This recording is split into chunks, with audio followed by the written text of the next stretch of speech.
ಕನ್ನಡವೇ ತಾಯ್ನುಡಿಯು ಕರುನಾಡು ತಾಯ್ನಾಡು ಕನ್ನಡಿಗನು ನೀನೆಂಬ ಅಭಿಮಾನವಿರಲಿ. ಕನ್ನಡವೇ ತಾಯ್ನುಡಿಯು ಕರುನಾಡು ತಾಯ್ನಾಡು ಕನ್ನಡಿಗನು ನೀನೆಂಬ ಅಭಿಮಾನವಿರಲಿ. ನಮಸ್ಕಾರ ಸ್ನೇಹಿತರೆ, ನನ್ನ ಯೂಟ್ಯೂಬ್ ಚಾನೆಲ್ ನಾಗಲೋಕಕ್ಕೆ ನಿಮ್ಮೆಲ್ಲರಿಗೂ ಸುಸ್ವಾಗತ.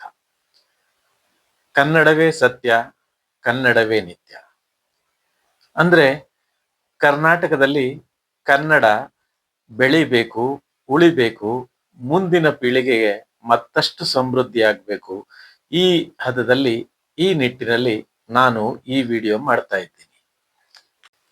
ಕನ್ನಡ ಅಂದ್ರೆ ನಾನ್ ಮಾತಾಡ್ತಾ ಇರೋ ರೀತಿನೇ ಕನ್ನಡ ಅಂತಲ್ಲ. ಧಾರವಾಡದಲ್ಲಿ ಒಂದ್ ರೀತಿ, ಬೆಳಗಾವದಲ್ಲಿ ಒಂದ್ ರೀತಿ, ಮಂಗಳೂರಿನಲ್ಲಿ ಒಂದ್ ರೀತಿ, ಕುಂದಾಪುರದಲ್ಲಿ ಒಂದ್ ರೀತಿ, ನಮ್ಮ ಚಾಮರಾಜನಗರಕ್ಕೆ ಹೋದ್ರೆ ಅಲ್ಲೊಂದ್ ರೀತಿ, ಹಾಗೆ ಮಂಡ್ಯದಲ್ಲಿ ಬಂದ್ರೆ ಮಂಡ್ಯದಲ್ಲಿ ಒಂದ್ ರೀತಿ, ಬೆಂಗಳೂರಿಗೆ ಬಂದಾಗ ಬೆಂಗಳೂರಿನ ರೀತಿ, ಹೀಗೆ ಹಲವಾರು ಕನ್ನಡಗಳಿವೆ. ಸೊ ಇದೆಲ್ಲವೂ ನಮ್ಮ ಕನ್ನಡವೇ. ನಾವು ಈ ಕನ್ನಡ ಸಂಸ್ಕೃತಿಯನ್ನ ಉಳಿಸ್ಕೊಳ್ಬೇಕು. ಈಗ ಮಂಡ್ಯದವ್ರ ಜೊತೆ ಮಂಡ್ಯ ಭಾಷೆಯಲ್ಲಿ ಮಾತಾಡ್ತಾರೆ, ಕುಂದಾಪುರದವ್ರ ಜೊತೆ ಕುಂದಾಪುರದ ಕನ್ನಡದಲ್ಲಿ ಮಾತಾಡ್ತಾರೆ. ಆದ್ರೆ ಎಲ್ಲ ರೀತಿಯ ಜನಗಳು ಸೇರಿದಾಗ ನಾವು ಈ ರೀತಿ, ಅಂದ್ರೆ ಈಗ ನಾನು ಮಾತನಾಡ್ತಿರೋ ರೀತಿನಲ್ಲಿ ಕನ್ನಡ ಮಾತಾಡ್ತಾರೆ. ಅದು ಒಂದು ಪಠ್ಯ ಪುಸ್ತಕದಲ್ಲಿ ಬರೆಯುವ ರೀತಿಯ ಕನ್ನಡ ಅಥವಾ ಪಠ್ಯ ಪುಸ್ತಕದಲ್ಲಿ ಇರುವ ರೀತಿ ಕನ್ನಡ ಅಂತ ನಾವು ಹೇಳ್ತೀವಿ. ಇದು ಎಲ್ಲರಿಗೂ ಅರ್ಥ ಆಗುವ ರೀತಿಯಲ್ಲಿದೆ ಅಷ್ಟೇ.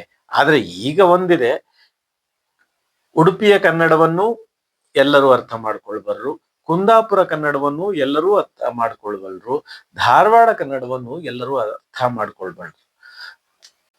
ಇದಲ್ಲದೆ ಕರ್ನಾಟಕದಲ್ಲಿರುವಂತಹ ತುಳು, ಕೊಡವ, ಕೊಂಕಣಿ, ಸಂಕೇತಿ ಇವೆಲ್ಲ ಭಾಷೆಗಳು ಕೂಡ ಕನ್ನಡದ ಆಭರಣಗಳೇ ಸರಿ.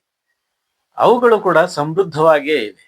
ಅವುಗಳು ಕೂಡ ನಮ್ಮ ಜೊತೆಗೆ ಅಲಂಕೃತವಾಗಿ ಮುಂದುವರಿಬೇಕು, ಸಮೃದ್ಧಿ ಆಗ್ಬೇಕು. ಇದು ನಮ್ಮ ಉದ್ದೇಶ. ಇತ್ತೀಚೆಗೆ ಬ್ಯಾಂಕ್ಗಳಲ್ಲಿ ಅಥವಾ ಕೇಂದ್ರ ಸರ್ಕಾರಿ ಕಾರ್ಯಾಲಯಗಳಲ್ಲಿ ಕನ್ನಡ ಮಾತಾಡೋರು ಕಡಿಮೆ ಆಗಿದ್ದಾರೆ.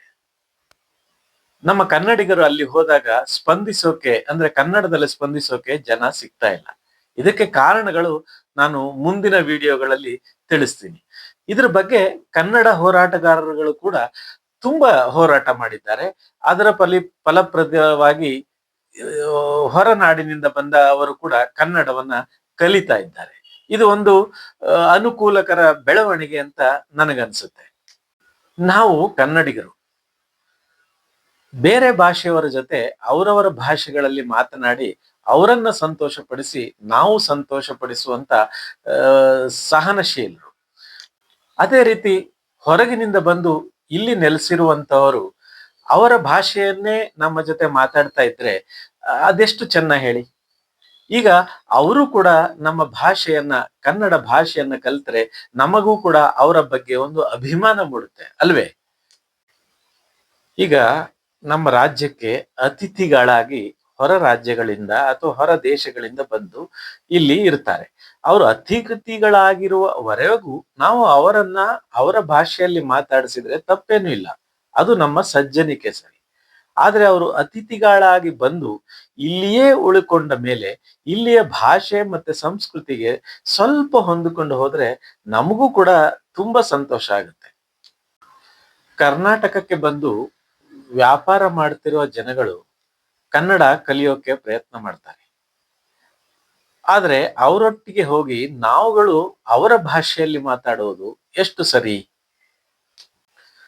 ಕನ್ನಡದ ಉಳಿವಿಗಾಗಿ, ಕನ್ನಡದ ಬೆಳವಣಿಗೆಗಳಿಗಾಗಿ ಹಲವಾರು ಜನರು ಅಥವಾ ನೂರಾರು ಜನರು ಅಂತಾನೆ ಇಟ್ಕೊಳ್ಳಿ, ಅವರ ಪ್ರಯತ್ನಗಳನ್ನ ಮಾಡ್ತಾನೆ ಇದ್ದಾರೆ.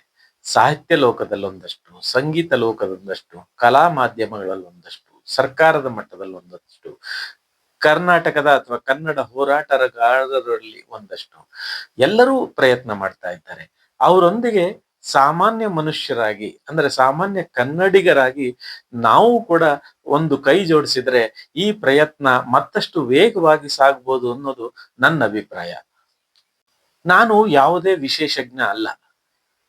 ನಾನು ಒಬ್ಬ ಸಾಮಾನ್ಯ ಕನ್ನಡಿಗನಾಗಿ ಕನ್ನಡದ ಉಳಿವಿಗೆ ನಾನು ಏನು ಮಾಡಬಹುದು ಅನ್ನೋ ಯೋಚನೆಯಲ್ಲಿ ಮಾತ್ರ ನಾನು ಈ ವಿಡಿಯೋ ಮಾಡ್ತಾ ಇದ್ದೇನೆ ಅಷ್ಟೇ. ಬನ್ನಿ, ನಾವುಗಳು ಕನ್ನಡಿಗರು ಮೊದಲು ಕನ್ನಡಿಗರೊಂದಿಗೆ ಕನ್ನಡದಲ್ಲೇ ಮಾತಾಡೋಣ. ಇದಾದ ನಂತರ ಬೇರೆ ಭಾಷಿಗರು ಇಲ್ಲಿ ಬಂದು ತುಂಬಾ ವರ್ಷದಿಂದ ಉಳಿದುಕೊಂಡವರಿಗೆ ಜೊತೆಗೆ ಕೂಡ ಕನ್ನಡದಲ್ಲೇ ಮಾತಾಡೋಣ. ಆಗ ಅವರೂ ಕನ್ನಡದಲ್ಲಿ ಸುಲಲಿತವಾಗಿ ಮಾತಾಡಲು ಅನುಕೂಲ ಆಗುತ್ತೆ.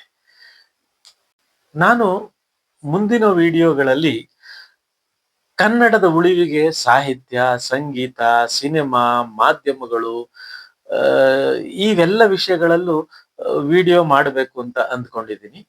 ಇದಲ್ಲದೆ ಮಕ್ಕಳ ಪಾಲನೆ, ವಿದ್ಯಾಭ್ಯಾಸ, ವೃದ್ಧಾಪ್ಯದಲ್ಲಿ ಮನುಷ್ಯನ ಸ್ಥಿತಿಗತಿಗಳು ಇವೆಲ್ಲರಗಳ ಬಗ್ಗೆ ನಾನು ವಿಡಿಯೋ ಮಾಡಬೇಕು ಅಂತ ಅಂದ್ಕೊಂಡಿದ್ದೀನಿ.